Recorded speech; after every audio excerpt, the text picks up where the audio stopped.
नमस्कार शेतकरी मित्रांनो, मी आपला शेतकरी मित्र अक्षय गिरनाळे किसान मंचच्या यूट्यूब चॅनल मी आपलं हर्ष स्वागत करतो। तर आता बरेचसे शेतकरी आहेत ते कपाशीच्या पिकाला आता दुसरा डोस टाकत आहे। तर त्या खतामध्ये जर का आपण एखादं जे खत टाकलं आहे त्याच्याबद्दल मी तुम्हाला माहिती सांगणार आहे, जेणेकरून आपल्याला फुलपातं कपाशीमध्ये हिरवेपणा चांगल्या प्रमाणे दिसेल। तर तेच मी तुम्हाला माहिती सांगणार आहे। व जे शेतकरी माझ्या यूट्यूब चॅनलवरती नवीन असतील त्यांनी माझं यूट्यूब चॅनल आधी सबस्क्राईब करा। तर आपण चालू करूया। तर लक्षात घ्या शेतकरी मित्रांनो, आता जो दुसरा डोस तुम्ही टाकणार आहे याच्यामध्ये बरेचसे शेतकरी काय करणार आहे, त्याच्यामध्ये 10-26-26 म्हणा, 15-15-15 म्हणा, 12-32-16 किंवा 20 जे शेतकरी खत टाकतात तो खताचा डोस आता टाकणार आहे। तर त्यामध्ये आपल्याला काय करायचं आहे, त्यामध्ये आपल्याला मॅग्नेशियम सल्फेट या खताची बॅग टाकायची आहे। याचं प्रमाण आहे आपल्याला 25 किलो प्रति एकरी टाकायचं आहे।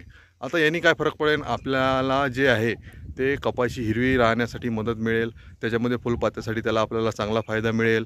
सोबतच त्याच्यामुळून आपल्याला काय होणार की जे दुय्यम अन्नद्रव्यांचं पूर्तता आपल्या कपाशी पिकामध्ये होणार।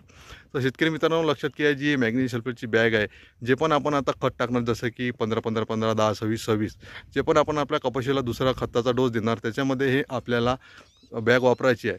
जर का आपण याच्यामध्ये जर का 12 किलो आता वापरली, 12 किलो तिसऱ्या डोसमध्ये आपली तेही चालते, किंवा आपण आता सध्याच्या परिस्थितीत त्याच्यामध्ये आपण काय करूया की 12 किलो सध्या वापरूया आणि जो तिसरा खताचा डोस येणार आहे त्याच्यामध्ये 12 किलो वापरूया। त्यामुळे आपल्याला दोन्ही वेळेस मॅग्नेशियम सल्फेट देता येणार व आपली कपाशी हिरवीगार राहणार। तर शेतकरी मित्रांनो लक्षात घ्या, या बॅगीमुळे आपल्याला चांगलाच फायदा मिळेल। जे पण आता आपण कपाशीला दुसरा डोस टाकणार आहे त्याच्यामध्ये या तुम्ही बॅगीचा वापर नक्की करा, जेणेकरून कपाशी हिरवीगार राहणार व त्यामध्ये आपल्याला फुलपातं चांगलं लागून आपलं उत्पन्न वाढणार।